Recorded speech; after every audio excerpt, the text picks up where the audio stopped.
నమస్కారం. నా మిత్రులకు, సన్నిహితులకు, ఆత్మీయులందరికీ పరచూరు పలుకులకు స్వాగతం.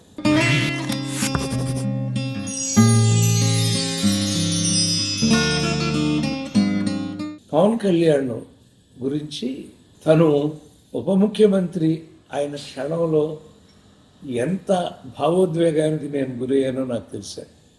ఆయన మాత్రం చిరునవ్వుతూనే ఉన్నాడు. మీరు గమనిస్తే పవన్ దగ్గర ఒక లక్షణం ఉంటుంది. ఎందుకు నవ్వుతాడో తెలియకుండా ఇలా పెట్టి ఒక చిన్న నవ్వు నవ్వుతూ ఉంటాడు.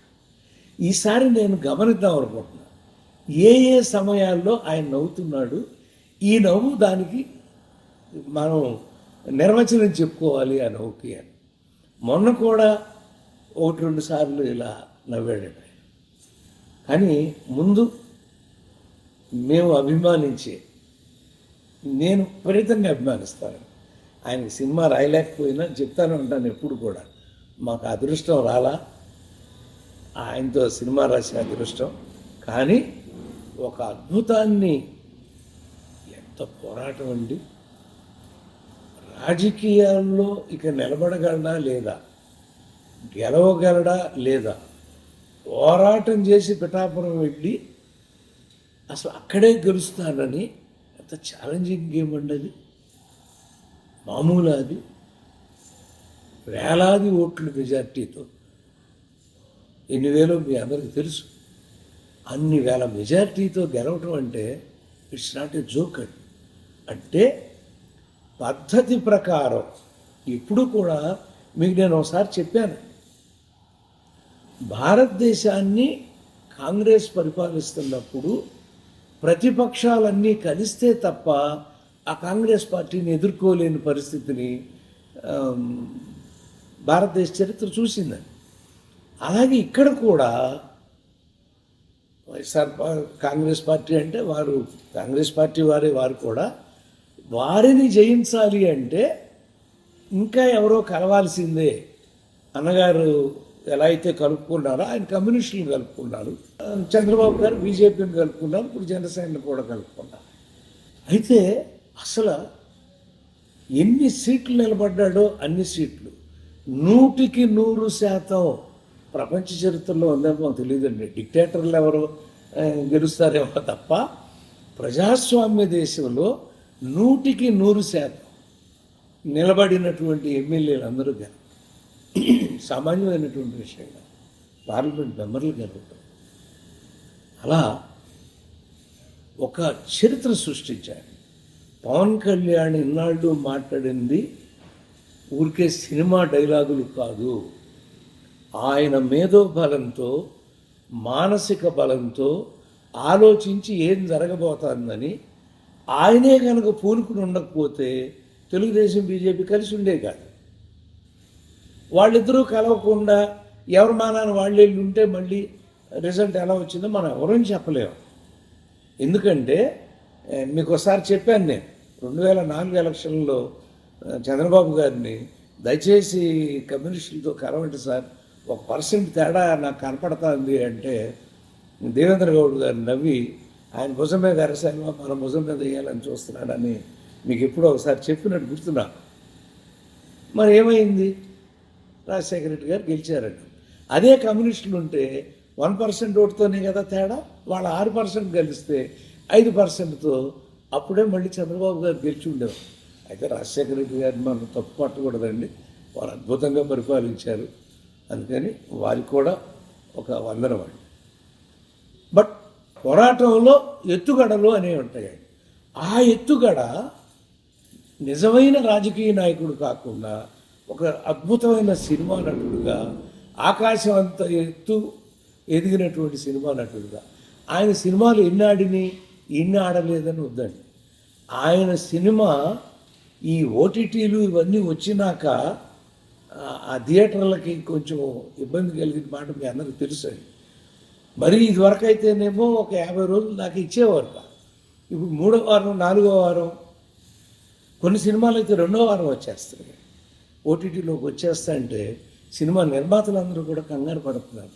మనం ఇంత కష్టపడి నిర్మిస్తున్నాము, దీని పరిస్థితి ఏంటి అనేటువంటిది కూడా వాళ్ళు త్వరలో మాట్లాడుకుంటారు, దానికి కొన్ని నిర్ణయాలు తీసుకుంటారు అని నేను అనుకుంటున్నానండి.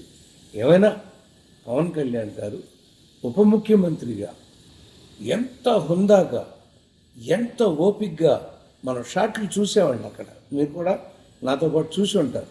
ఎంత జాగ్రత్తగా వాళ్ళతో మంతనాలు చేస్తూ, వాళ్ళ మనసుల్లో విషయాలు కనుక్కుంటూ, కాగితాల మీద ఏం తేడాలు వస్తున్నాయో కనుక్కుంటూ, దీన్ని ఎలా అంటే ఇచ్చిన వాగ్దానాన్ని నిలబెట్టుకోలేకపోతే ఆ రాజకీయ నాయకుడికి మళ్ళీ రాజకీయ జీవితం దెబ్బతింటుంది.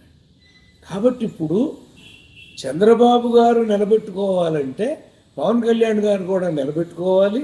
పవన్ కళ్యాణ్ గారు చంద్రబాబు గారు నిలబెట్టుకునేట్టుగా ఒక ఆయన రాముడైతే లక్ష్మణుడిలాగా పక్కన ఉండి, లేదా ఆయన అర్జునుడు యుద్ధం చేస్తుంటే ఈయన కృష్ణుడిలాగా రథసారథిలాగా ఉండి దాన్ని నడిపించి ఈ 5 సంవత్సరాలు కూడా ఆయన నాకు పవన్ కళ్యాణ్ గారు ఆ ఉప ముఖ్యమంత్రి హోదాలో కూర్చుంటే నేను కన్నార్పకుండా అలాగే చూస్తున్నాను.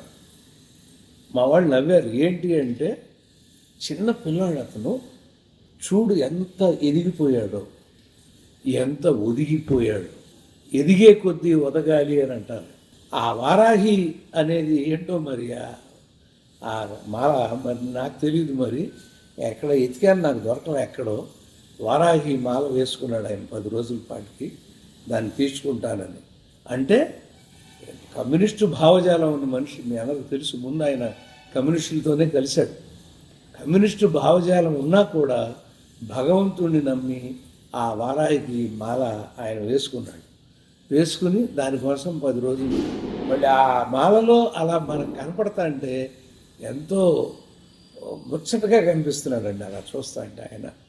ఏమన్నా పవన్ కళ్యాణ్ 5 సంవత్సరాలు ఒక పక్క నువ్వు అలా అలా అలా అలా రాజకీయాల్లో ఎదిగిపోవాలని కోరిక, ఒక పక్క మళ్ళీ సినిమాలు ఏమైపోతాయి అప్పుడప్పుడు.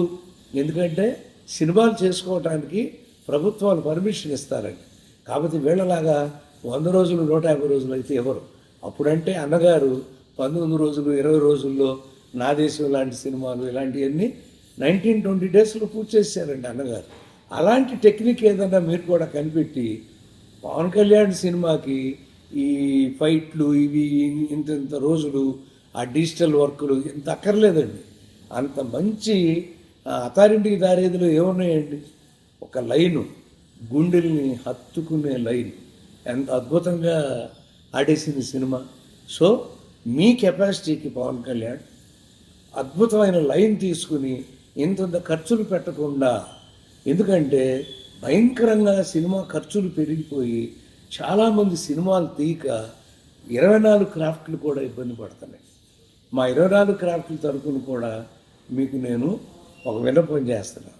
ఒక్కసారి మా 24 మందితో సపరేట్గా మమ్మల్ని బెజవాడ రమ్మన్నా సరే, లేదు మీరు హైదరాబాద్ వచ్చినప్పుడు మా 24 క్రాఫ్ట్లు 72 మందితో కూర్చుని మీ సమస్యలు ఏంటని మీరు వింటే సినిమాటోగ్రఫీ మినిస్టర్ గారికి తెలియజేసి, అయితే వారిని కూడా పిలిచి వారితో మీతో కూర్చుని మా కష్టాలు, నిర్మాతల కష్టాలు ఏంటి, టెక్నీషియన్ల కష్టాలు ఏంటి, ఇవన్నీ కూడా మీరు విని అటు రాష్ట్రానికి, ఆంధ్రప్రదేశ్ రాష్ట్రానికి ఎంత మేలు చేస్తారో, మిమ్మల్ని ఎంత వాణ్ణి చేసిన తెలుగు ఫిలిం ఇండస్ట్రీ కూడా అంత మేలు చేయాలి మీరు అని కోరుకుంటూ, మీరు దినదినాభివృద్ధి పొందుతూ ఇంతింతై ఒటుడింతై మరియు తానింతై నభోమండలం పోయినంతై అన్నట్టుగా ఇంకా ఇంకా ఎదిగి అద్భుతమైనటువంటి జీవితంలో కొనసాగాలని కోరుకుంటూ సెలవు తీసుకుంటున్నాను. నమస్కారం.